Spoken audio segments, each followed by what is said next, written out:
Welcome to 2020. We have a quorum, 3, 4, 5, 6, 7. Yes, we have a quorum. And noon, and we have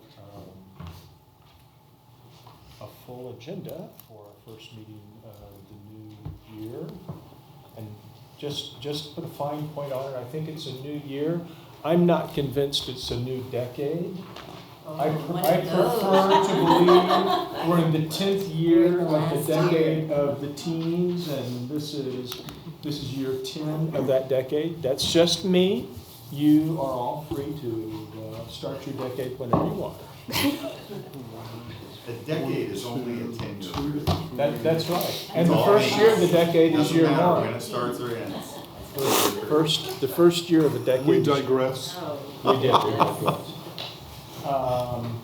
Okay, first item on our agenda is to elect board chair and vice chair.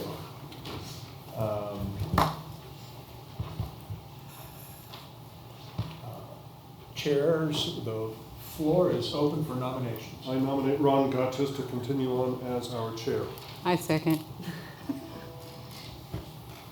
Are there any other nominations? Seeing none, we have a motion. Any comments from anyone? I gladly accept the opportunity to serve a second year. This has been a great privilege for me. And every day I feel the responsibility kind of grow. And but grow in a good way. Because we're doing things that are really important for the community. We're starting to make a difference. I don't know how closely you read the annual report, but I looked at it in quite a bit of detail. And we're spending some important money. You know, we're smack dab in the middle of all of the issues that we ought to be involved in. And we have an opportunity to do more. And the home grant program responsibilities will add to that. So thank you very much for your support. All in favor of the motion say aye. Aye. Opposed, same sign. Hearing none, unanimous. And we now have, we'll entertain a motion for a board vice chair.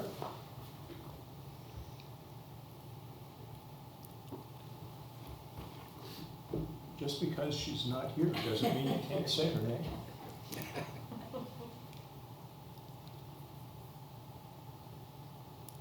A nomination for vice chair. We're going to have. Would you like to make the nomination? I would. Obviously, you have a name that. I would love to nominate Shannon Second. to be our vice chair. And we have a nomination and a second. Any others? Any comments? She'll serve admirably. All in favor of the motion say aye. Aye. Opposed, same sign. Thank you very much. Item B on our agenda is public comment. And we've got a specific item that we're going to consider regarding communications from Penn Street Lofts. Before we get to that, I want to ask, are there any other members of the public that would like to make any comments at this time? Seeing none, please stand. Thank you, Chair. Thank you, Commission. Good morning. My name is Patrick Watkins. I'm here on behalf of Tony Kresnick, and we did submit a letter that's in your packet today. I don't need to belabor any of those points, but I did want to add some comments now. The last time we saw you, I think we were disappointed not to be chosen, to have Penn Street Lofts chosen as a project to be funded in the 2019 funding process. And the comments that we heard, or at least a few of the comments we heard in December, was that the other LIHTC project was shovel ready. Penn Street Lofts was still in the planning phases. Certain members suggested that they'd like to see Penn Street Lofts come back and apply for future funds. And we heard, and I'm not sure if this is true, that the next funding cycle would be in December. We accepted that there were two excellent projects to be considered, and we didn't try and frustrate the process of that funding. You all have an admirable task, and we certainly appreciate the time and interest that you've put into all of this, but we do want reconsideration at some level. We are further into the planning process, and we're receiving the sort of support that we anticipated. We expect to have the full range of entitlements here in the next 2 months. But again, there remains a funding gap. We've applied for economic assistance. It's a city planning application, and that application will go to the city commission in the next month. It'll be referred to the Public Incentives Review Committee and then back to your committee for y'all's consideration next month. And so I wanted to come here today to foreshadow that we will be on your agenda next month. We'd love to have your consideration at that time. The big portion of our funding request is a $550,000 grant. And I wanted to bring it to your attention because we cannot wait until December for funding of this project. Significant projects, though, do call for special attention and accommodation, and Penn Street Lofts certainly qualifies. It's the largest single LIHTC grant that's been ever allocated for Douglas County. It's the largest allocation in 2019. It was unique that you all at the last funding cycle had 2 large LIHTC projects to consider, both Bethel Estates and Penn Street Lofts. I did a little bit of looking on the Kansas Housing Resource Corporation website, and there was 4 large LIHTC projects in Douglas County in the last 10 years. The 10 years before that, there was also 4, and then the 10 years before that, there was 3. These don't come around that often, and the fact that you had 2 at the exact same time is certainly unique. But I believe, and we believe, that Penn Street Lofts is exactly the sort of project that this board was designed to support. The critical element that it supplies is that it supplies a massive allocation of affordable housing in an area of town where we know that there's a deep need for it. Yes, it does cost more on a per unit basis, but we think there's several reasons for that. We think we have a great application, and we'd love to hear y'all's questions. And we look forward to the consideration that you'll give it next month. I'm available to answer any questions today, but we will prepare a presentation for next month, and we look forward to seeing you all then. I have a question, let me pass it. Please. Yes, Tom. In the letter, you ask for a commitment prior to, but in your remarks there, you say you will need funding prior to our funding cycle. So those are 2 different things. Will you need the commitment? Can we give you a commitment without funding? Or will you in fact require funding prior to what we have currently planned for? Yes, thank you for clarifying that. We need a commitment. We also know that AHAB does not specifically fund things. It's the city commission, as I understand it. You all make the recommendation to the city. And what we've requested from the city is a commitment that we will be funded at some point in 2020. We know that this money doesn't just appear, it comes in over time, and if it means that we have to wait until the end of 2020 to receive it, Tony has crafted his financing package to allow for that. Thank you for the clarification. Further clarification. So you need the entire $550,000 to come in sometime in 2020? Yes.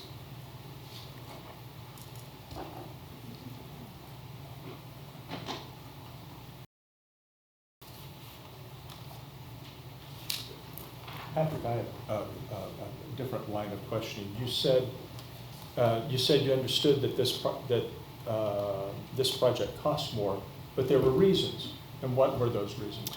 Sure. I think when I say it costs more, I think I'm talking specifically about comparing it to Bethel Estates and the other LIHTC projects at the time. I think the city's analysis put the per unit cost or return for AHAB at closer to $10,000 per unit.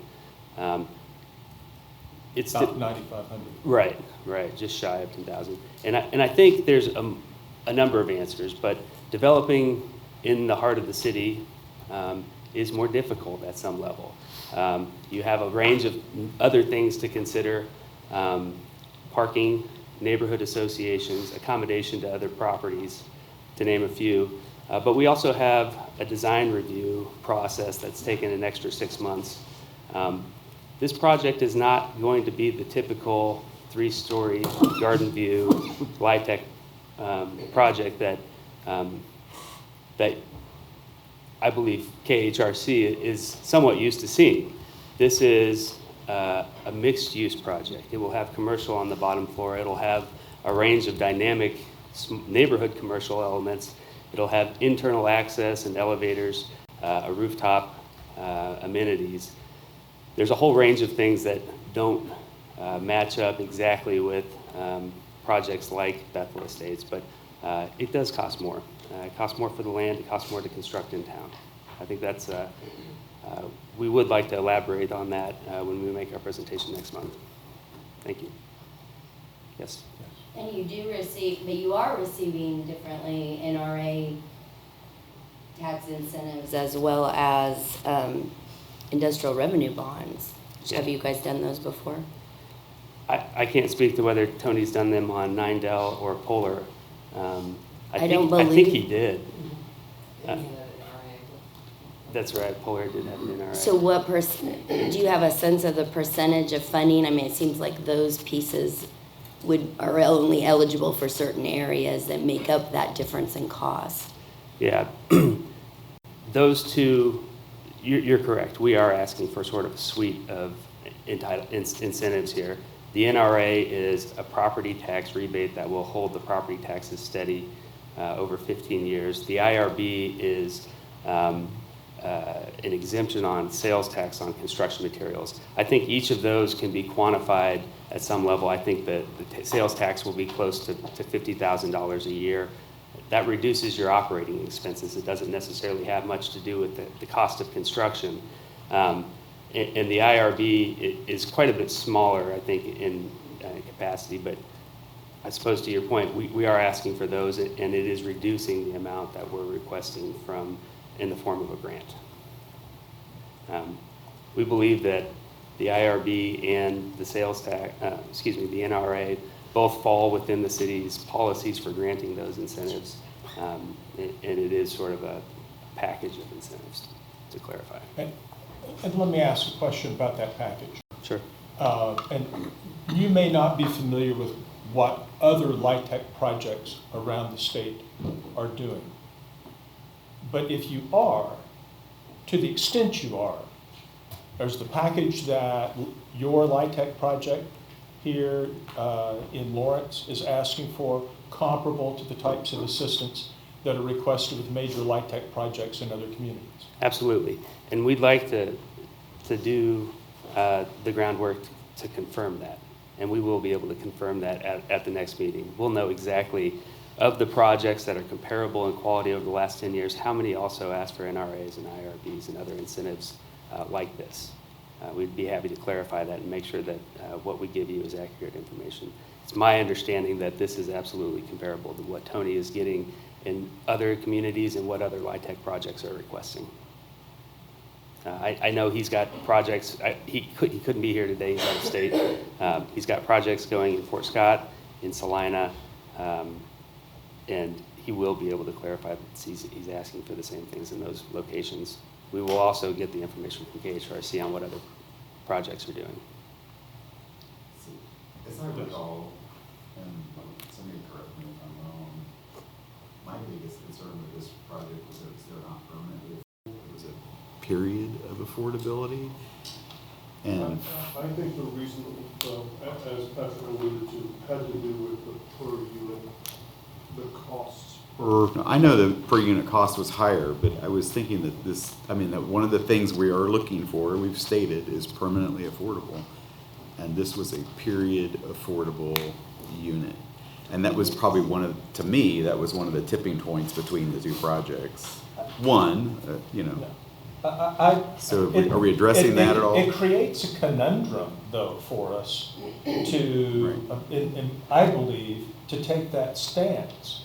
Because, I was at a meeting Friday morning. The Chamber of Commerce sponsored the legislative priorities lunch where city, county, school district, and everybody comes in, talks about their legislative priorities, and our legislators comment on their priorities. By the way, Mayor Ananda did a great job.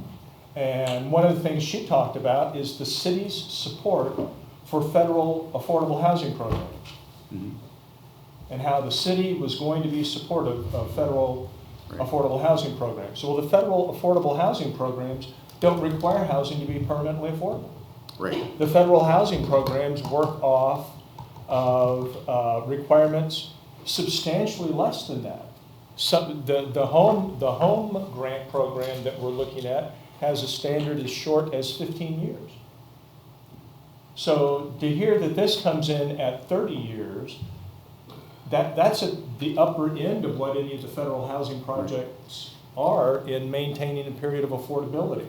So it's great to fall in love with a principle, but if it creates conflict from us actually moving forward and leveraging the federal programs, then I think we're going to have to look for some type of adaptation that allows us to have a win-win. Right, and I'm not saying it's a line in the sand. I'm saying it is one factor in a multi-factor decision. Yeah. Thinking about these projects. I remember also that it was very important to me, and I think some others, that the other project was targeting elderly, where we had a very significant shortfall and the ability to fill the units as soon as they're built. I don't want to cut short your discussion, but I have another question for Patrick. My other question for Patrick is, I've noted your price points are quite a bit lower than the average price points for apartments noted by Mayor Ananda and/or Commissioner Larson in yesterday's article about downtown development plans, where I think they were referencing an average price for one-bedroom apartment at $1,200 a month. And your average price for a one-bedroom was going to be at what level? I'd have to check the pro forma, but I think it's probably, including utilities, somewhere in like the 700 to 800 range. I'd have to check that. One thing that's right on point with this is that this project will use what's called income averaging, and it's a new dynamic created by the Tax Reform Act, which allows the traditional standard of 60% of AMI is where these LIHTC projects have to fall. Yes. Income averaging allows you to say, okay, if we have somebody just above 60% that just qualifies out, we can still rent to them as long as we confirm that we're going to adjust it to the lower end too. So for each 70% AMI unit that gets rented to somebody that gets out of income eligibility, you have to add a 50%. 40% and 30% and 20% are allowed as well. And the pro forma for this project includes a number of units at 30, 40, 50% of AMI, which will rent out at $375 per bedroom, including utilities, in the 400s and 500s per bedroom. It also allows some at 70 and 80%, which is traditionally higher, but the average of all of those will still be under 60, which is great for the project. It hits a wider amount of people, and it guarantees that you're going to have some at very low incomes be able to live at this project. Which Does 10th Street lofts accept housing vouchers? Yes. Would you be willing to set aside a minimum number of housing vouchers for Section 8 housing vouchers? Tony will be here next month, and please reserve that question for him. I don't want to speak on something that I don't know specifically, but I know there's requirements for allowing. You have to. Okay, very good. One thing I would point out is that Bethel Estates also is a LIHTC project. It had a 30-year eligibility, 30-year affordability requirement. Just to clarify. And that project also committed to being permanent. Yeah. Oh, it did? Yes. Yes. I didn't hear that. It did. Please. Can you remind me again how many units were one bedroom or two bedroom? Do you recall that? It's primarily one bedrooms. There are a number of 2 bedrooms and 3 bedrooms. The developer has Nindell and Polar in the area, and KHRC is aware of this 2 and 3 bedroom, lower allocation of 2 and 3 bedrooms, but the demand is for 1 bedrooms in that area. They have a long waiting list for 1 bedrooms, but they can't seem to fill the 3 bedrooms. And for those of you who work what's the demand for 1 bedrooms for those who are seeking affordable housing here? For families, it would be Right. 0. That's what I So, thought. Yeah. Yeah. But I know Shannon and you But have it's a- huge. It's huge. With the senior population. With you the senior can't- Yeah, you population. can't serve Right, but for people the, with children, but no, that's there's a right, you lot can't of serve people single, with children. right, but there's a lot of single people in need.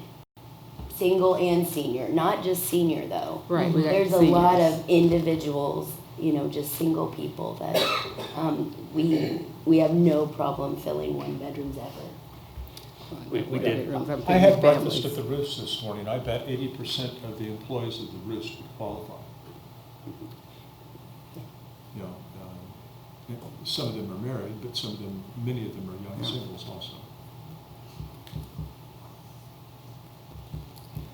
But if you'll come prepared with some of that information, and I would urge you to look for ways that you can make commitments that address some of the specific housing needs you've heard identified as priorities by this advisory board. We certainly will. We're open to any commentary or questions before next month, but we will come prepared. Thank you very much. Thank you all. One other question on Yes. that, not for maybe it's for the city staff. I guess I would like to understand the low-income housing tax credits and how that gets applied and how that works in the matrix of a project. Because if I look at their letter and they get 7.9 million from that and 448 from the National Housing Trust, you divide that by 47 units, that's $177,000 a unit benefit. Maybe I'm not doing that right because I don't understand the LIHTC funds. To me, if I look at that and I look at the map, it says to me that we are subsidizing part of the rest of the project. They're building apartment units at $70,000 a unit in this town. Those numbers don't make sense to me. Maybe I'm not understanding them, so that's why I'm asking the question. We did have the National Development Council that we work with look at this particular application as well as the others in your last round related to the need for the funds. And the conclusion that the NDC came to in looking at their pro forma, which in all these cases, the final numbers have to be analyzed once all the final costs are in. But based on what they were able to look at with the numbers that they had and what they were requesting, they determined that they needed all the funds that they're asking for. So not only that was taking into account the grant from LIHTC and the other source of funds from the housing trust. So they would need the industrial revenue bonds that were mentioned, the NRA property tax rebate, and then some form of a grant or a combination of something to be the equivalent of that amount in order to make the project financially feasible. Right. So I'll personally do some research on the LIHTC funds because I want to understand how that works. But Yeah, we'd like to be able to respond to that next month. That's a question that we've received around I'm sure. across the board. Yeah. Why is it so expensive? This isn't going to be Garden View 3-story apartments. I think it is the short answer. This is going to be an extraordinary sort of national caliber development. It has to comply with these design guidelines, which require that we make this like a warehouse in the East Bottoms. That on its own is extraordinarily costly, but we'll get to the heart of the answer absolutely next month. Thank you, Monty. It's a good question. This is a great discussion because, I am tracking with your concern, and I share the same concern.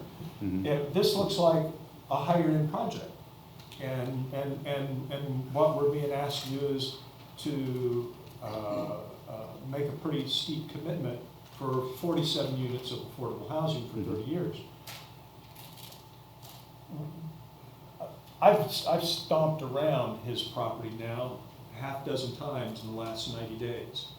And I've had a couple of not neighborhood association people that live in the neighborhood that I know walk around it with me. One of them was an advocate for, they shouldn't build apartment buildings here. They should put single-family residences here. Do you know how few new single-family lots we have in East Lawrence? They should put single-family. And I stood there at the sidewalk and I looked across the street and I'm seeing restaurant that sells alcohol late at night, restaurant that sells alcohol late at night, event space that serves alcohol sometimes late at night. And I'm thinking, this is not the place for single-family homes. This isn't, this is, the street in front of these homes is a busy parking lot for all of these establishments.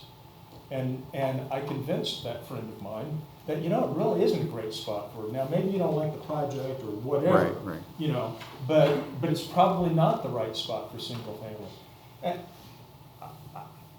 And then I saw in the paper this reference to the $1,200 average rental for one bedrooms. And Diane and I have talked about that a little bit before the meeting. She's not sure that's an accurate number. That's a consultant's number that our city staff hasn't confirmed or backed in any way. But it's a data point that's out there for us as comparison right now. When we're talking about creating 47 new units at an average rental price of maybe $700, $750, you can't build them for that. And that's why they end up requiring all these subsidies. Right. If we want to be able to get them into the marketplace at those kind of price points, even for 30 years, the difference between that and that, remember that $1,200 average price point on a new one bedroom, that's not just new one bedrooms, that's all of the existing property stock downtown, or maybe some part of it anyway. Mm-hmm. So I think it's instructive to me to understand how much of a subsidy it requires to actually bring the price point of a new project down to something that can enter into the affordable realm. And I wasn't aware that the earlier letter or earlier application had committed to the Section 8 housing. I'm not entirely sure too, but I was reviewing those and I was pleased to see them. I don't remember for sure if it was an appendix. Okay. Patrick, that'd be something specifically good to know. I don't remember. Accepting vouchers? Accepting vouchers, Section 8 vouchers, and would you be willing to commit to, pick a number, you guys pick a number, 20%. You have 47 units, Yeah, right. 8 of them, 10 of them. Tony's the expert, he'll know. Yeah. I think it's a 47. requirement that we accept them, isn't it? Okay. I believe it is too. I Yeah. believe for them So to give us get the like. sleeves off your vest and make the commitment. Wish I owned the property. We'll Yeah. be ready Yeah. to make commitments when Tony's here. Yeah, okay. Yep. Other comments on this? I know there's more discussion, and maybe you can wait till next week. Next month, excuse me.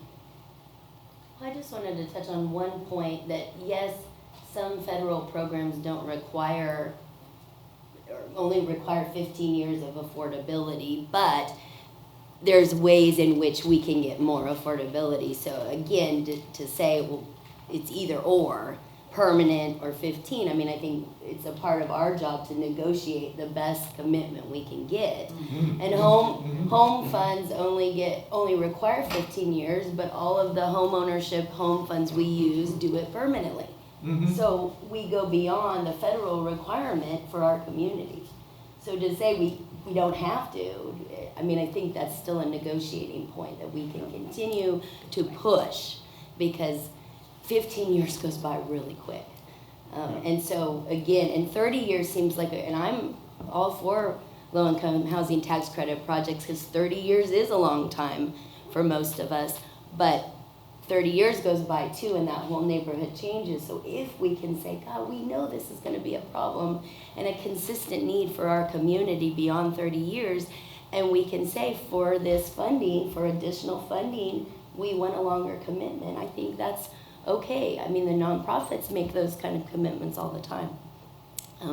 Now, obviously, we can't make it not pencil out, but there's gray area in between not penciling out, not being able to be built, and committing to longer term affordability. It's our duty. Yeah, absolutely. To ask the question. And Certainly. I think that's part of what's happening with our discussions with Penn Street is we're kind of engaged in that kind of negotiation right now. How would us committing to dollars when we ultimately don't award the dollars, that seems like a tricky thing. I'll be prepared to answer that, when this comes back to you. But realize that you're just a recommending body, and so there's a lot of technical aspects to, I think, this. Your view of it would be related to the affordable housing aspects, and there's an ability for us to have an agreement where funds follow. So I think there's a way that we can work those out if it's meritorious in the mind of this body and ultimately the city commission. Is there a projected income that we would have for 2020? A projection of how much? We the do dollars have a we budgeted a What is dollar that? amount that we can. We can maybe look that up unless Danielle has that right off the top. Can you repeat it? The dollars we would have for 2020 Oh. projection. I don't have it offhand. I can look it up pretty quick though, yeah. We had this conversation maybe last time, maybe the month before, and I think we were looking at someplace around $1.1 Yeah, million. it's just over $1 million. I can't remember. That was the sales tax funds, did not include the distribution from 375. There's $350 that'll be a transfer from the general fund into the affordable, into the fund that you guys all make recommendations for. And then there's the monthly sales tax dollars. And that 1.1 was the sales tax dollars. I'll have to look. I don't want to throw a number out. Let me look and then I'll let you know when I have it pulled up.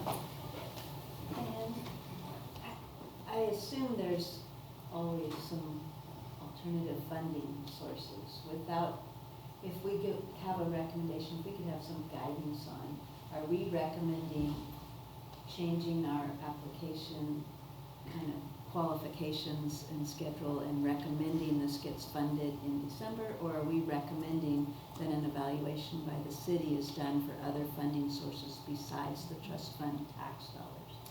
So that kind of guidance would be really helpful when we hear the presentation, Right. because I think there are two very separate dynamics there. One that changes a lot of what we're doing for all the other projects that would be out there, and we've got to consider some equity somehow.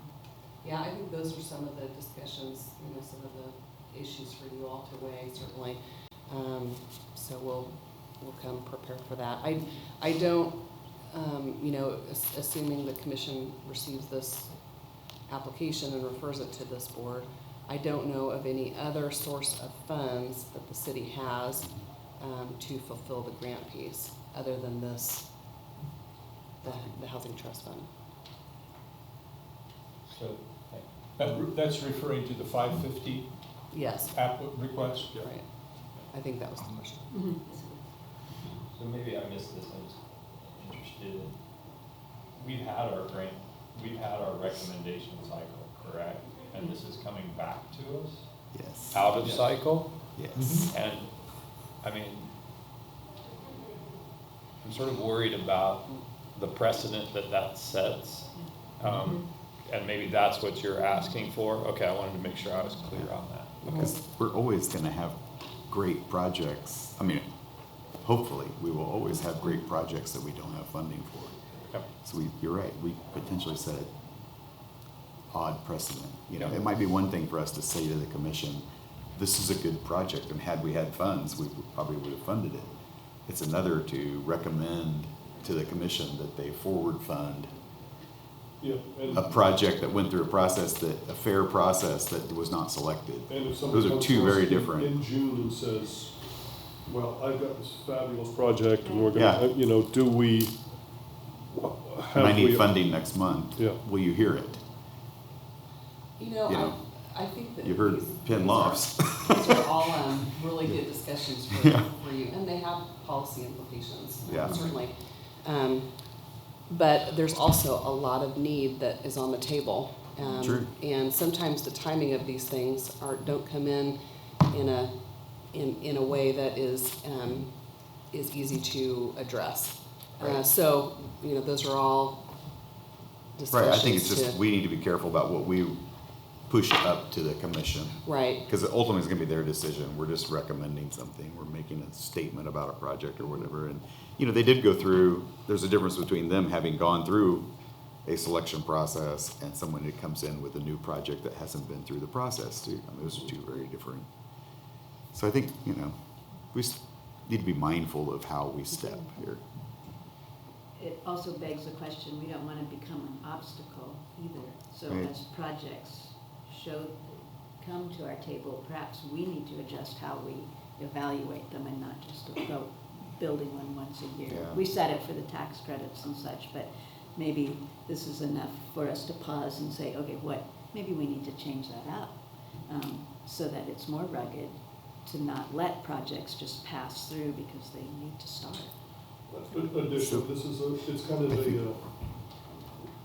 it's an interesting anomaly in that Penn Street Lofts has been in front of us 2 times. There are timing considerations around their LIHTC funds. And so there are some extraordinary elements to this one which we could perhaps figure into policy in some way. I mean, I think that there may be a way to say, you know, because we've reviewed their application, we've reviewed their project. So it's not as if somebody is coming to us out of cycle with no prior knowledge of what it is. So I think perhaps this is something we might take up at our retreat, and how do we kind of look at these anomalies.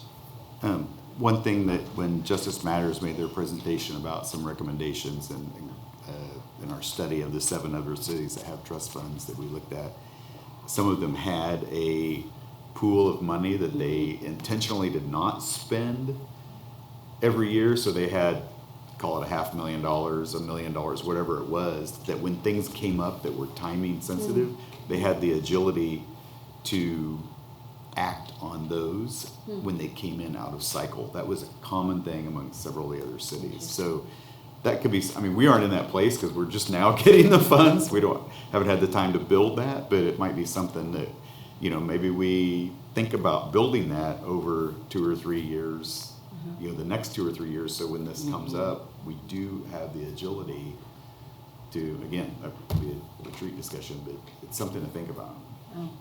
I really like that idea because things are going to come up. Right. But quite frankly, this isn't one of them. This went through the cycle. Yes.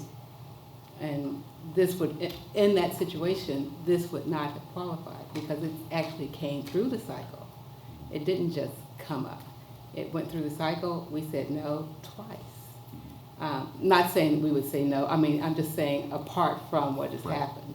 There were other projects. There were other projects that we chose instead of. The immediacy of this now has come back to us in a very different way. Right.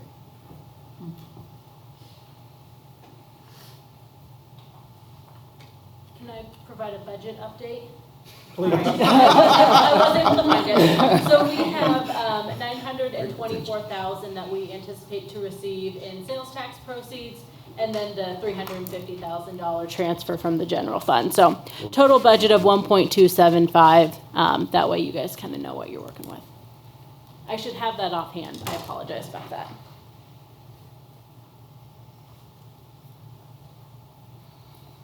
And that's for calendar year 2020. That is correct, yes. thank you, Daniel. And that's if we hit the sales tax projections. If that is a number is low, if we get better sales tax projections, Correct. it could be more. And if they're lower than that, it could be worse. Yes, absolutely. Yep, sales tax is always one of those kind of volatile revenue streams, but that's about the neighborhood. Thank you. You're welcome. We've had a great discussion during our public comment period. Thanks. Don't want to shut that down. Any further comments? Any further inquiries of staff, directions of staff in advance of other information we'd like to have? Okay, seeing none, we'll move to the next item, which is to approve minutes of our December 9th advisory board meeting. Chair would entertain a motion to approve. Make a motion to approve the minutes. Do we have a second? I'll second that. Any comments? Seeing none, all in favor of approval of the December minutes, say aye. Aye. Opposed, same sign. Thank you. Okay, consider approval of our 2019 AHAB annual report. Do we need any kind of staff summary of that? I mean, it's been distributed in advance. Any questions about the annual report? I had some. Where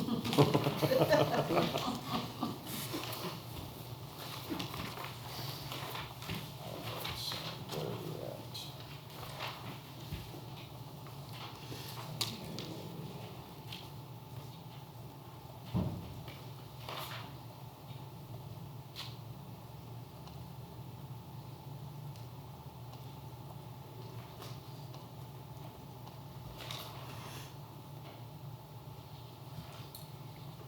I had a question on the 2019 Round 2 funding summary. And specifically... What page are you on? I'm on page 18 of the 28-page, I'm on page 8 of the annual report. Thank you. Top of page 8 of the annual report, talk about the porch light homes, and I'm interested in the leveraging ratio. The application for funding lists a leveraging ratio of $25 for every $1 from the Housing Trust Fund. And my question is, so I tried to figure out what that project must be worth then. If we're leveraging $25 for every $1 and we gave them $125,000, then it's a $3.125 million project. And my thought was, that's kind of rich for just 6 townhomes. So that's probably the number for all of the townhomes and not just the 6 that are affordable housing. Is that right? It is.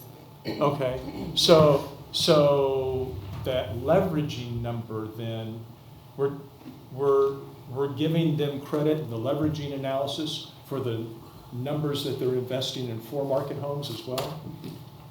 For market value homes as well as the affordable housing homes? I suppose with such a project that is mixed income, it's a little bit difficult to segregate the affordable from the not affordable. So the same issue would be with regard to a LIHTC project that's a mixed income LIHTC project, for example. I guess we're assuming that our assistance is helping the project either go or not go, and to that extent, it is leveraging all the funds related to it. I see your point about the private dollars just related to the affordable units themselves versus the entire project. Did we do the leveraging calculation the same on the Penn Street Lofts project? I think that these numbers came from the application, the applications themselves, where the applicant, and then I think that we did some looking at the numbers to do some verification of that. But I think these came from the application forms themselves. Okay, well, my concern is that my concern is we're publishing a leveraging ratio that may or may not be a term that's being used uniformly amongst the projects. And since there's a great interest in comparing projects, even though they're each unique projects, but in our analysis, they end up getting set side by side, and we're looking at the numbers. I'd like to know what the leveraging numbers would be if we were consistent, or I guess understand. I know the applicant told us that they're leveraging $25 for every dollar investment, but that fair market value investment, that's going to take place irrespective of whether we come in with our affordable housing grant. I mean, what they'll do without our affordable housing grant, I assume, would have done, is they just make them all fair market value units. And in some cases, the project may not proceed at all. Okay. I suppose. Okay. But if you'll let us chew on that a little bit. Okay. And maybe for the purpose of your discussion today, we might just leave out those sentences that deal with the leverage. And I agree, it's important to make sure that we're consistent in defining what that leverage number That's is. a very good point. And going back to the first distribution, then our nonprofits don't even come close on their leveraging comparison. It Because they're doesn't make a 100% difference, affordable. because they're Right. 100% Yeah. affordable. So, it And when we do does- services, it ends up, we're usually fully funding that, Right, yeah, right. yeah. When we did our comparisons, we looked at, right or wrong, I don't know, we looked at the number of dollars per bed we were creating, because at least I did. And, you know, maybe that is a number that would be consistent for every bed we've created, we subsidized it this much. And that would be very comparable regardless of the project. But Just a thought, I don't know, maybe Yeah, that's and- one and- thing that. That's a metric that's easy for us to Easy get a to hold pencil out, of. yeah. I Regardless. think you Including could, for I think you supportive could make an argument that that shortchanges the value of a one-bedroom unit.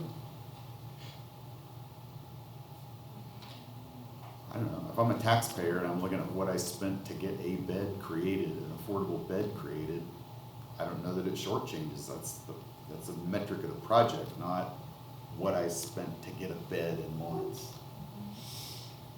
And it may be that you need to look at, multiple components of this, just like we were talking about in the application process, that we look at, lots of Right, lots of variables, components. right? So, because some may be more relevant to a project than another. So as we look at making sure that our reporting is good on all of these Right. things, we may need to use a variety, and some may, Right. and with some caveats, that here's how we calculated it, because we need to be really transparent and all of that going forward. I would see that Shannon could be very helpful in this discussion, Mhm. looking for some sort of common way to measure the impact, with all the pots of money she has to work with. Yeah. The leveraging thing's very confusing. Agreed. You know, if you It's don't understand. confusing to do it on a writing perspective, Right, too. and all the different sources and all, that, to me, that's very confusing. I think for our report, I think it would be better to talk about the money that this body contributed to the project. The fact that they got money from other sources, it's great when we're making a decision about how the project is, but this community will struggle to understand that in any meaningful way. So maybe the money that we can, their tax dollars that were spent to subsidize this project might be a cleaner, simpler way to get that across and compare projects. But I think there's also value in representing the leveraging number. I think it's another It is another factor, certainly. factor, yeah. I can see how it's confusing, but I can also see how I think it's hard to get a real accurate number, especially on a mixed-use project. Yeah. Because you're looking at the whole project, so like 10th Street Lofts isn't just housing. No. So that's gonna There's be really- retail. Yeah, I mean, There's market. super There's- tricky to. I mean, Another thing is we've bannered this around is, you also have this application phase, and then you're gonna have a final report with some final numbers in it. And so to kind of shore those up, but showing your progress as you go along, and making it all as clear as possible to everybody, has been some challenges that we've kind of talked about. So in other words, you might have a certain leverage number in the application, and then your final numbers are a little bit different. And how do we shore that up and make sure that that reporting is all good at any particular moment in time. So some we might have to kind of note that those are sort of ahead of the final number stage in some way. Yeah, that, from a perspective of writing a report right now with the Housing Authority, we're confused Mm-hmm. with all of that kind of thing, so. Mm-hmm. I All right. concur with what you're saying. And it, maybe part of the answer is that you can't compare all of these projects side by side, and we end up having some major categories of, rental units, single-family Right. ownership units, multi-use units, and then kind of create expected metrics for each category. I've just, you've heard my questions. I'm just getting kind of queasy comparing all of these things across the board. It's like, well, their numbers aren't as good as their numbers. Yeah, but they're building in a more expensive place. Or, we're never going to have, as we move forward, none of the numbers are going to look as good as the projects that we've done at the front end, because the projects we've done at the front end have glommed onto the cheapest available empty lots. In 24 months, none of the projects we see are going to compare to what we've done the first 18 months. That's my forecast. I'd love to be proven wrong. Maybe there's ways to open up more areas in the city limits than I'm forecasting, but I think that's going to be a challenge for us. So we're going to be dragging those old numbers forward as kind of a standard when they necessarily won't reflect, best practices for what's available right now. I think it's always seductive to think that there's a number that allows you to compare projects in a way that you don't have to make tough decisions. I mean, if I could just get the right numbers Yeah. lined up, but that's why we have advisory committees and we elect people to vote, is because the numbers don't always tell the Yeah, whole if you could just story. plug it into an Excel spreadsheet and say, Then oh, we that's would the need to one. meet, right, yeah. Make it easy. So I think we have to be cautious about always wanting to have a perfect equation that gives us, we have the same problem with our rubric, if you remember, is, Yeah. just be cautious of that. Any other questions, comments regarding the 2019 annual report?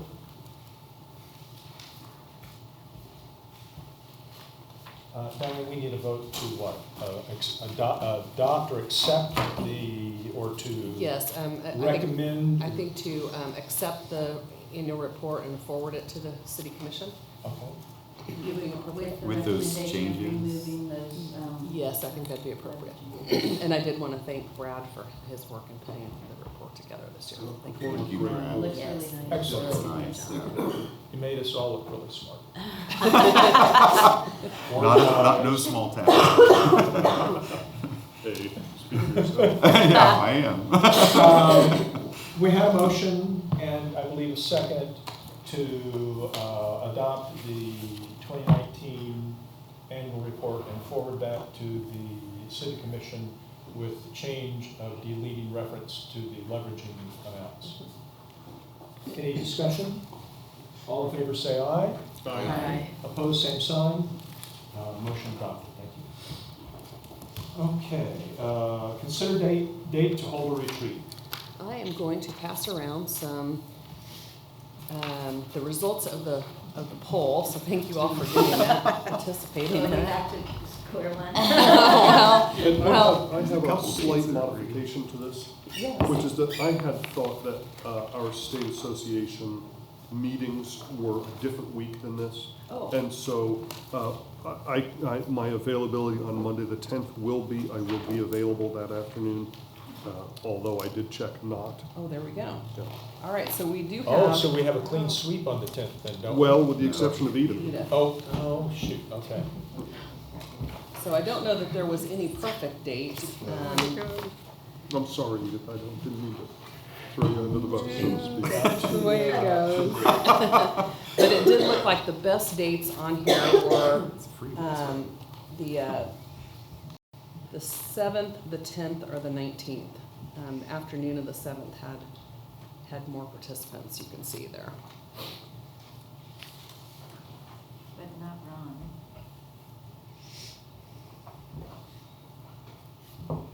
That could be interesting.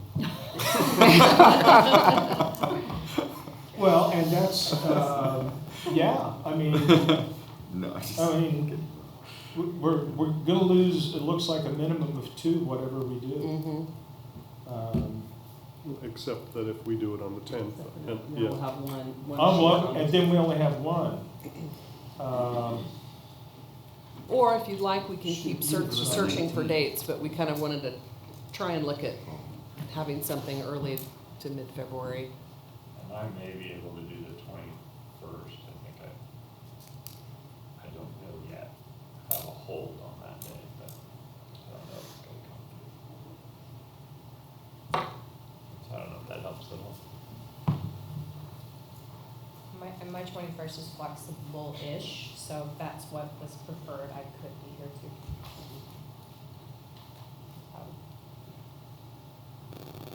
And oddly enough, my 21st might come open, I'm not sure. But I don't know yet. I'm not sure if that's, I was supposed to go skiing on the 20th, and my little group said, oh, maybe not the 20th, so we'll see. We know the challenge with scheduling, especially large groups.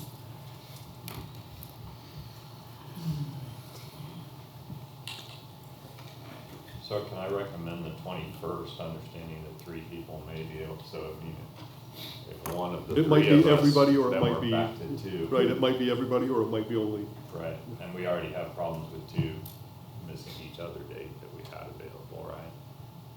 I would not recommend we not have Ron here. I mean, we certainly can go ahead with our vice chair, but and if we did the 10th, even though there's just one person missing, that would be a longer day for us, because we'd start at 11 Right. and go through 5. Mhm.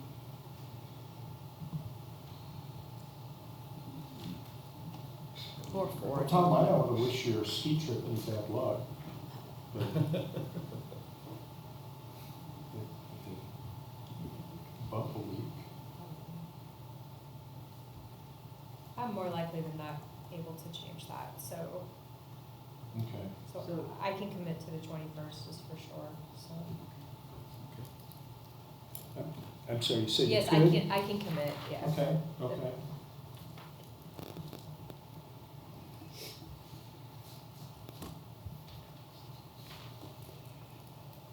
Okay. Sounds like the 21st. So we're going to 21st. Consensus.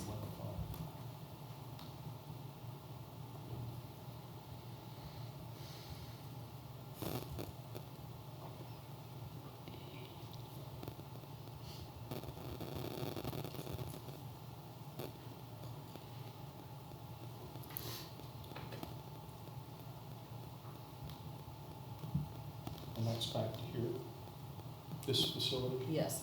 Is that good, 21st? Potentially have 2 out. But may get one or both of them back, maybe.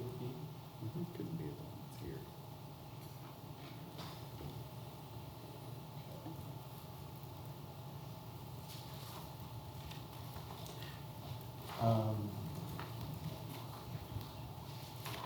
Let's hold that date, and then,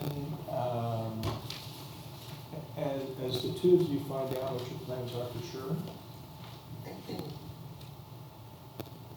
Connor and Patrick, then, and, because we will have another meeting before this date, and if we need to reschedule, or decide we want to reschedule, we still have that opportunity.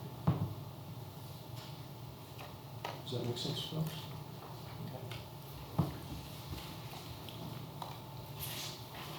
Okay. Okay. D3, review draft of retreat agenda topics.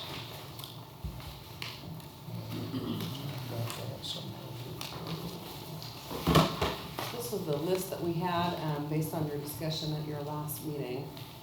And some of these links would be lists of resources and things that we would provide.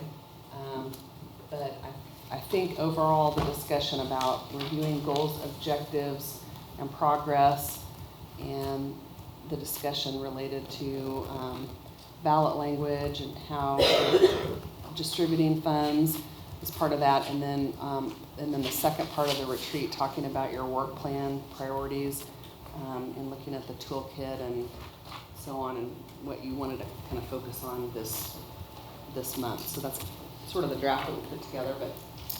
And I might suggest that we also talk about anomalies. I mean, how do we deal with things like, how will we approach those kind of issues in the future?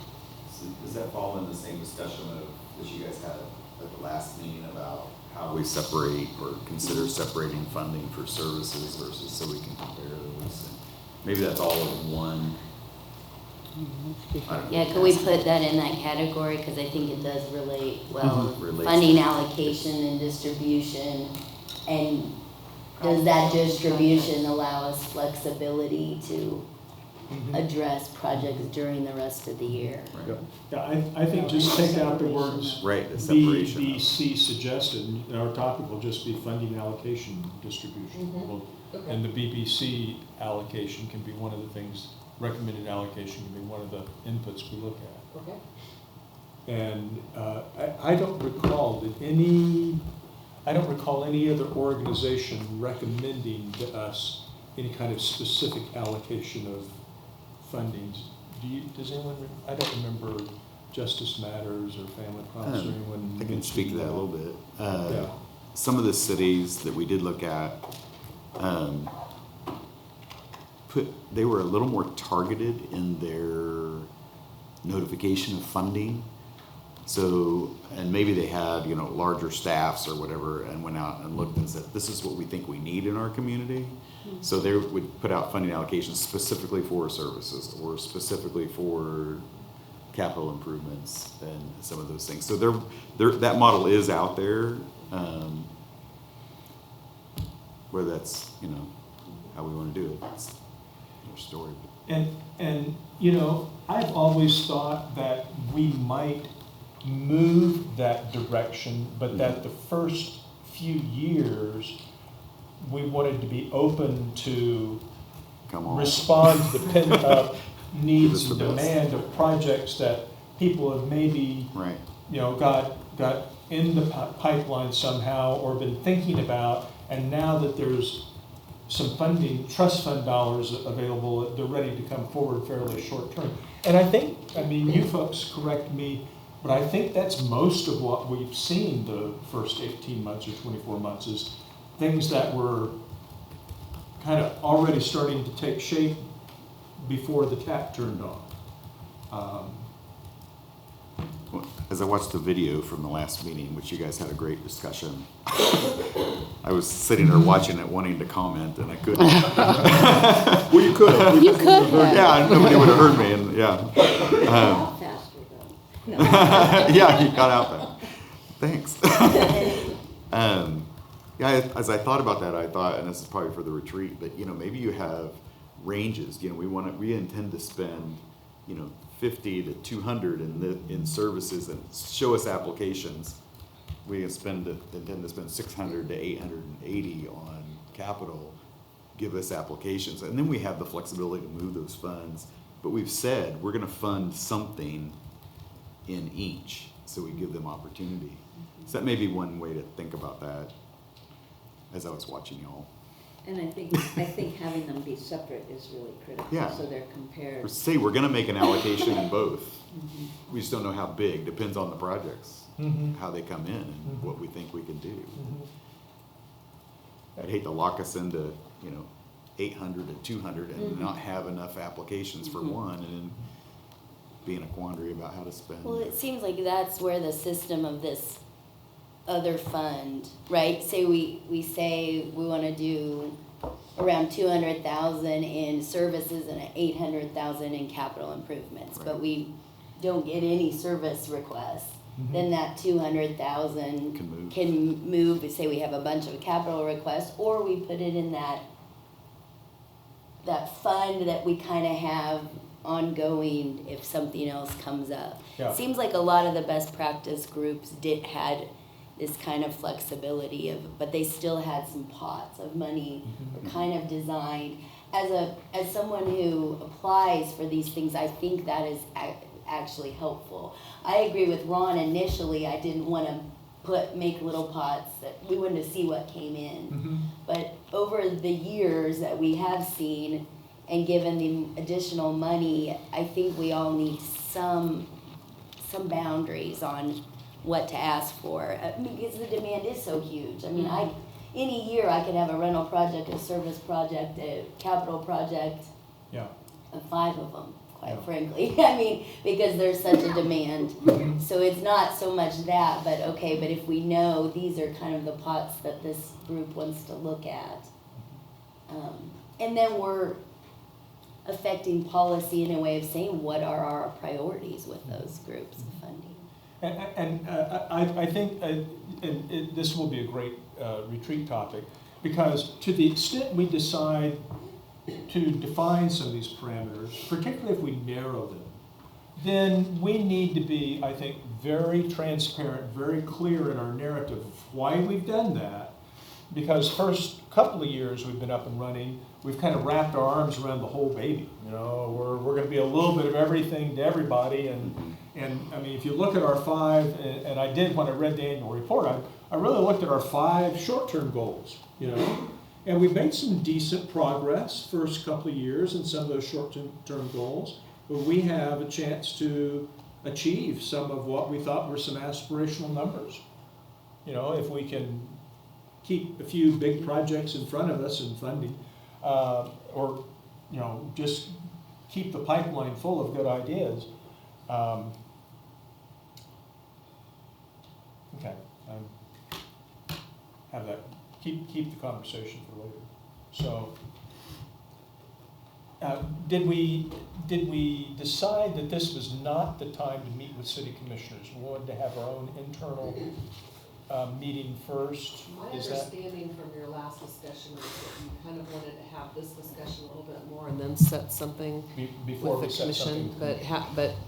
but that's completely up to you as to when you wanted to invite them. I I think- haven't checked on their Yeah, I availability. think Monty or Erica's, I remember it just coming from this corner, was that let's not just have an open-ended discussion with them about changing priorities. Let's decide if we want to make a recommendation to them instead. I think was the effect of and it must have been Erica, because I think you were gone last month. You just, Yeah. Rebecca, I'm Rebecca this week. And Rebecca this one. You lucky duck. That's okay. Half the time my wife calls me buddy, so. Okay, any other discussion or input on retreat agenda topics? All right. Okay, next item, Home Grant 101.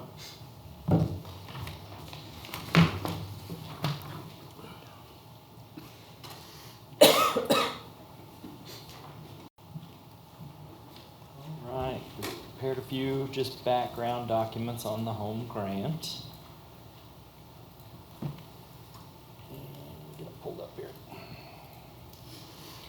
As you remember, this board will be the ones recommending to the City Commission this year the allocations for funding out of the home grant. And so we provided just some background information. We'll get a lot more detailed when we actually provide you with the applications that we received for the year. We have released, as of last week, the applications to the public. The public will have 45 days now to get those back to staff with their projects that they're proposing for next year. Once we get those, then we'll forward them on to you, and you'll have around 2 weeks to review each of the applications that we have received. The home fact sheet that we provided is basically just a background on the home grant in general. There's a little introduction there, and it kind of explains that the home grant's the largest federal block grant that's designed exclusively to create affordable housing. And so it goes through some of the eligible activities.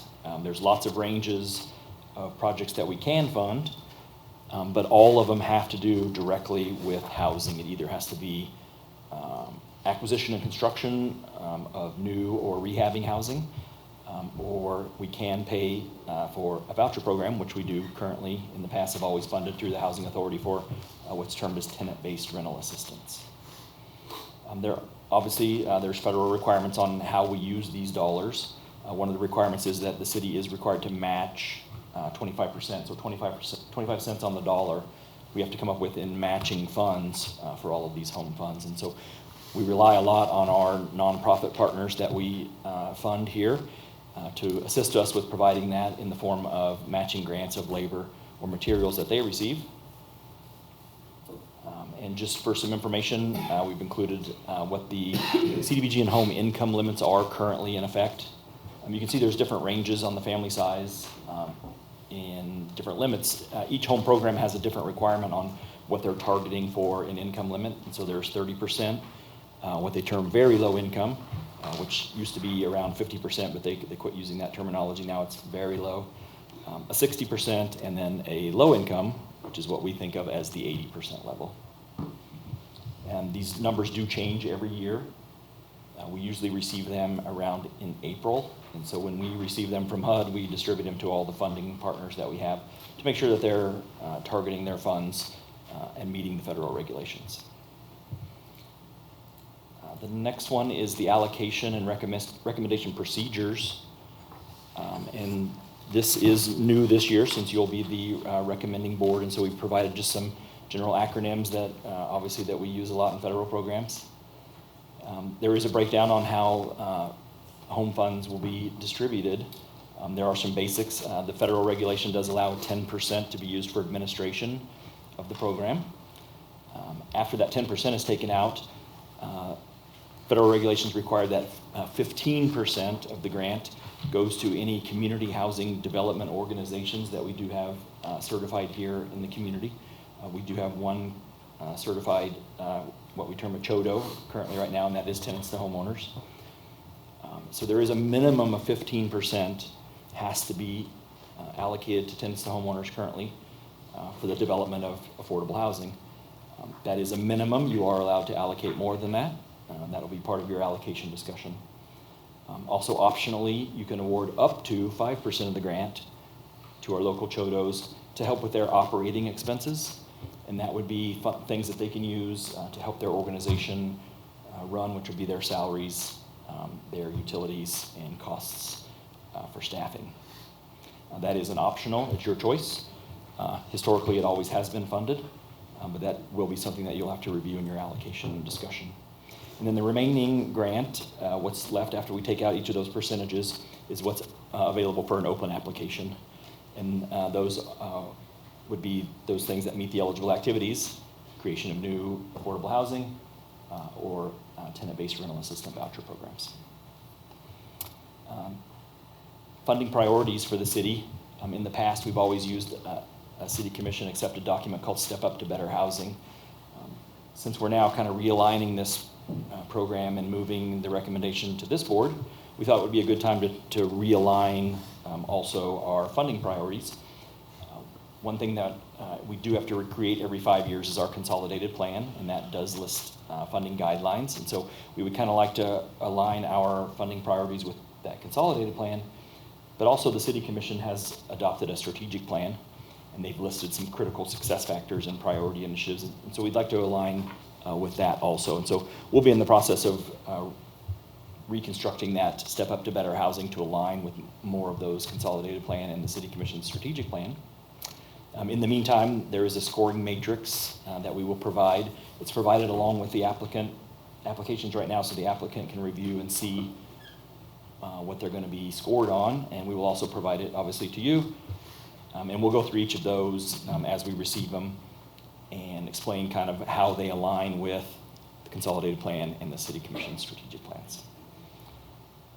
As far as the calendar goes, each year we're constantly working in 3 simultaneous timelines. We're in our current program year, but then we're always reporting on our past year's activities, and we're also planning for our future year. And so this application process is planning obviously for our next, the 2020 program year, which begins August 1st. And so you can kind of follow along through the month what we're working on in order to keep each of those 3 timelines in line. Your part of that will be that March will be that you'll be reviewing those applications for funding and make a recommendation to the City Commission. The City Commission will review our proposed annual action plan in April, It'll go out for a 30-day public comment period for the city commission to then final review in May, to be sent on to HUD in June, to begin our program year once again on August 1st.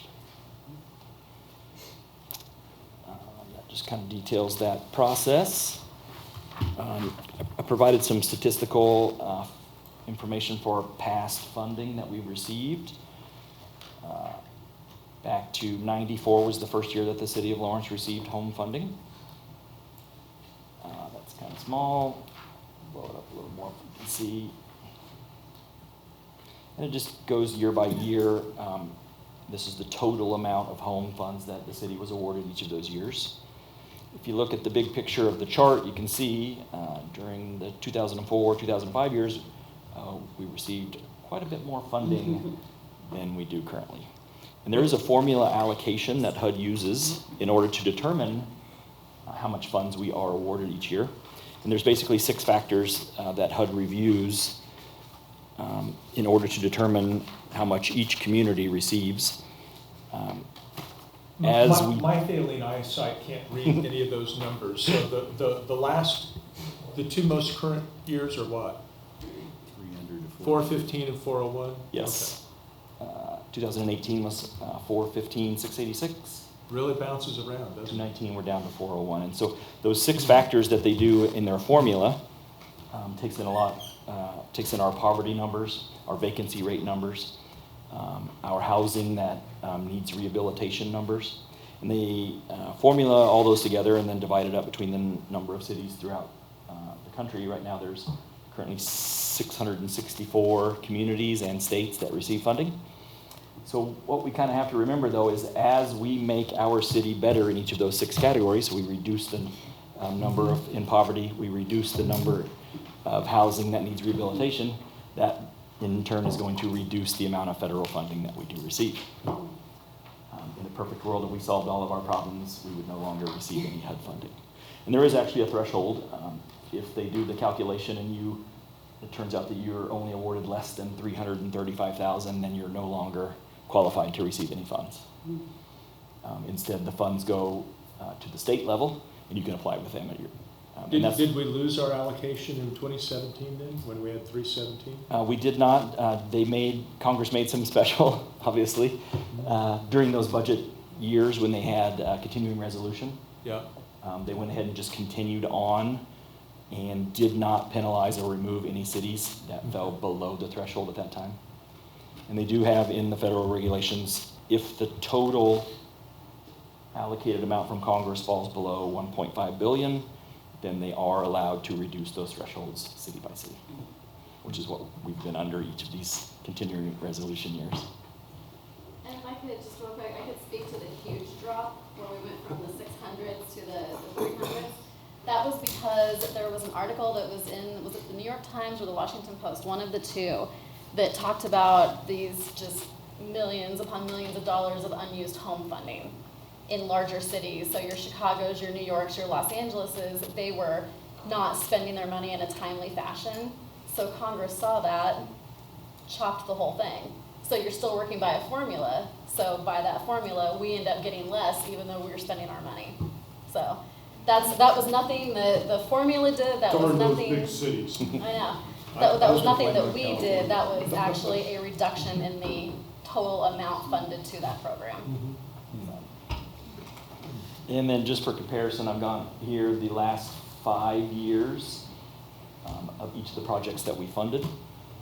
And you can see from 2015 to 2019, the amounts that were awarded towards tenant-based rental assistance, which is run by the Housing Authority.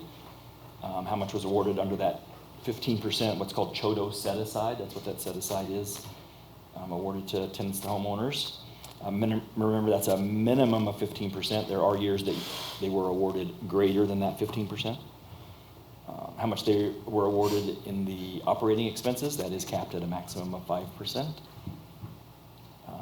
And then also funded out of that is the first-time home buyer program, which tenants to homeowners also administers for the city.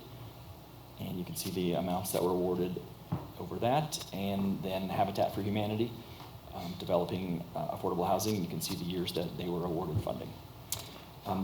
A part of, I know there was some discussion earlier on affordability periods. The home affordability periods can go down to 5 years, depending on the amount of funds that are invested in a project. And so if there's up to just under $15,000, $14,999 is invested in a project, the period of affordability is only 5 years. That's the amount of time that we're required to monitor that unit stays affordable. If we invest in a project from $15,000 to $40,000, 10 years then we have to monitor that project. And then if we spend more than $40,000, 15 years is the time period that we are required to monitor that. That's in homeowner units. As far as rental, the new construction of rental units is always, no matter how much you put into it, 20 years. They have set those limits based on a lot of research that HUD has done in the amount of time, the life of a property, and after those number of years, it's going to need reinvestment of funds. Unfortunately, the home program is designed that you're not allowed to reinvest those funds a second time. Only in the first-time home buyer program, you can allow a new family down payment and closing cost assistance to move into an already affordable unit, but we cannot, unfortunately, go in and do any rehabilitation that's needed after that time period if we assisted it on the construction end. Those are the only documents that we had. Does anybody have any questions on the home grant? I have a question. Sure. The workforce housing grant in 2019 to Habitat for Humanity, was there not a grant request, or? There was a request. They were not awarded any funds. And was that as a result of, was there any explanation for zeroing out workforce housing? Erica, I don't know if you wanted to. There was we were always working with estimated funds. Yes. Even you, when you'll be making your recommendations in March, we'll be working with estimated funds. HUD has not informed us yet how much we will be receiving. And so when we began the allocation recommendations last year, we were estimating that we would receive around $415,000, which we did the year before. Okay. Unfortunately, when we got the actual allocation, it was down to 401. And so some cuts had to be made. And so we went back to the recommending board, which was the Community Development Advisory Committee at that time. And they re-looked at all of their allocations and tried to come up with a way to reduce by 15,000. And their recommendation to the City Commission was to eliminate the funding to Habitat. Okay.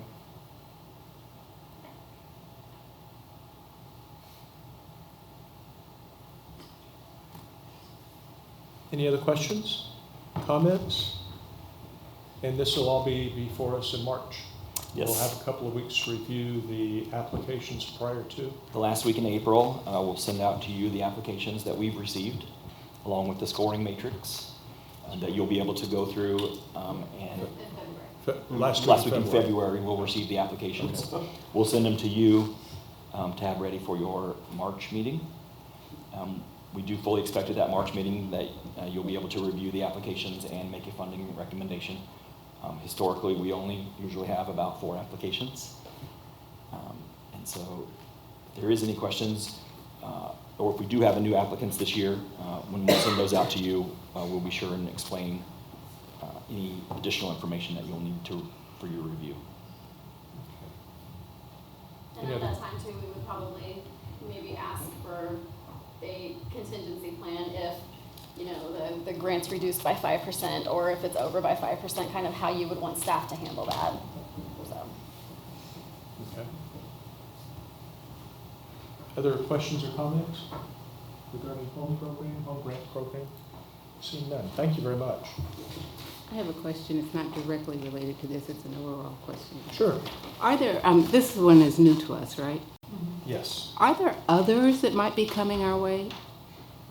I mean, just sort of like in the big picture, as we begin to sort of see, you know, the whole thing, are there other kind of pieces that as we look big picture that should come to this table as we look at the whole kind of landscape? Not that we know of. We really did look at all the advisory boards at the commission's request. And so you'll recall that this was kind of a realigning, and we folded the responsibilities of one of the advisory boards into this board with the idea that you would have kind of a good view of all of those funds as it relates to the affordable housing topic particularly. So I'm not aware of any other sources of funds that we have. I suppose there could be other duties that are added to this board at a later time that none of us know about today, but. There are some other city-funded, like weatherization programs, I mean, some home improvement projects. Are those, what, and I was of the impression those were federal dollars also, is that Those are correct? CDBG Yeah. funds? Yeah. Yes, I want to have Yeah, Danny. those are CDBG, so the other half of the Community Development Advisory Committee's charge was to look at the CDBG grant.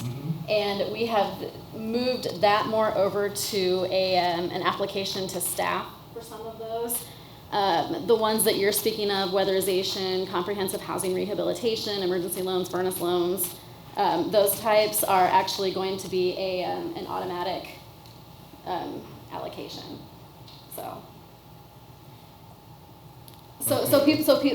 And it's an allocation of federal dollars? it is that federal pass dollars. through? Okay. Yes. So there's basically 3 pots of money that you're looking at with CDBG. You're looking at public service, non-public service, and then administration. So all the public service dollars, which go to agencies, go to neighborhood associations, those are applications that are sent out to the community that come back in. We score them according to the matrix, make a recommendation to the city commission.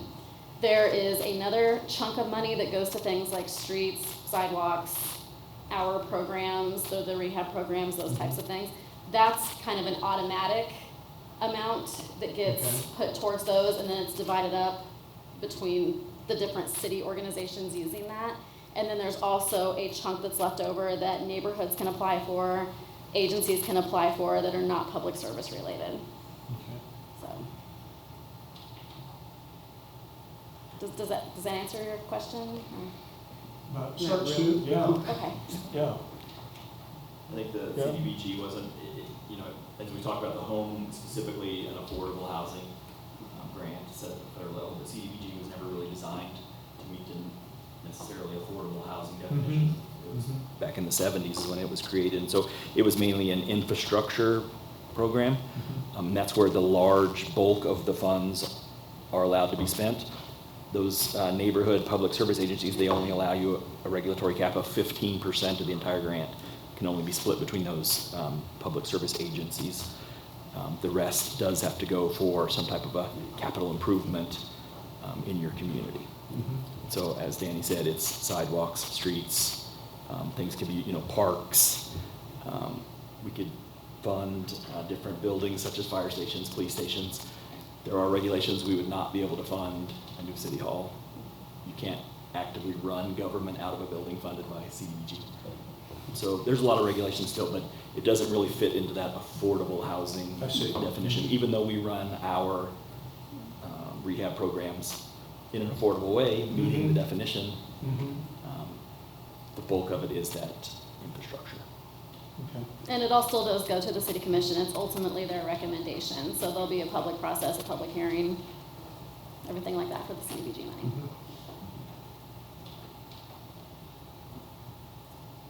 Good question. Trying to get them to lay the land. Yeah, what's the future hold? Any other questions or comments? Turn the page, we're about done, aren't we? Okay, home fact sheet, we've seen that. Kansas City Star article on affordable housing, Overland Park. It was just an article we thought may be of interest, again, kind of showing that this topic is being discussed in a lot of communities. And I thought it was interesting that a lot of the article, you know, talked about zoning, which we've also had a discussion about. Yeah, they've kind of owned up to the fact that they've probably created their own affordable housing crisis or issues by encouraging only large single-family lots. A lot of Yes. cities have these zoning Yeah. regulations that, Mhm. that can have perhaps unintended consequences at times. Mhm. Yeah, I live in one. Gotta water the grass now. Okay. Any other, okay, some calendar review items. We know February 10th is coming up. Update on text amendment to reduce the cost of housing construction.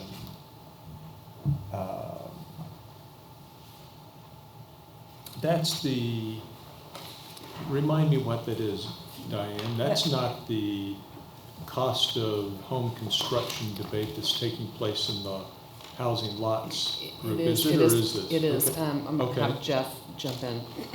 We took this to the city commission a few months back, I can't remember the exact one off the top of my head, but it was to look at things as such as street tree requirements, the studies that are submitted as part of the plating, and just different details, and just kind of look at and see what those effects would be on the code, and also what part of the code would be affected by that.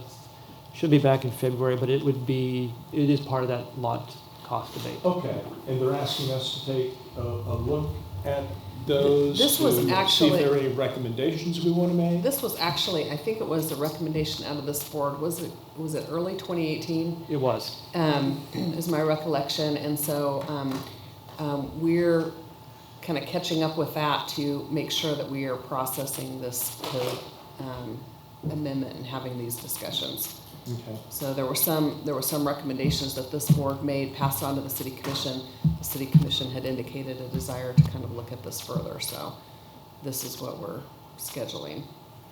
And so this is a text amendment, you're going to bring language to us? We will. Okay. I noted in our annual report mention of several, I'll refer to them as tactical initiatives that fall broadly under the category of examining city policy or making recommendations in city policy to encourage more affordable housing. And some of those items we really hadn't had much discussion or any action on in the last 12 months. But they kind of fall broadly under this notion, under the policy of how do you reduce the cost of housing. Mm-hmm. Could we have a more robust discussion of those items in the future? Yes, I would suggest that be that second item under your retreat is talking about your, Okay. your items that you are interested in looking at, maybe pulling out of the toolkit or other things, kind of what are your priority items Yeah, for the yeah, work that plan would- for this year? Yes, let's expand kind of the scope of what we look at under that item to Mhm, include those mhm. items. Okay. Yeah. Anything else? Yes, sir. Do you have an update on that housing coordinator, how that's coming, Oh, or good question. refilling that position? We do have, we've had the applications have been posted, and we're in the process of kind of looking at where we're at now. I believe the position closed. Ask It is Danny. still, it's open until fall. Open until filled, okay.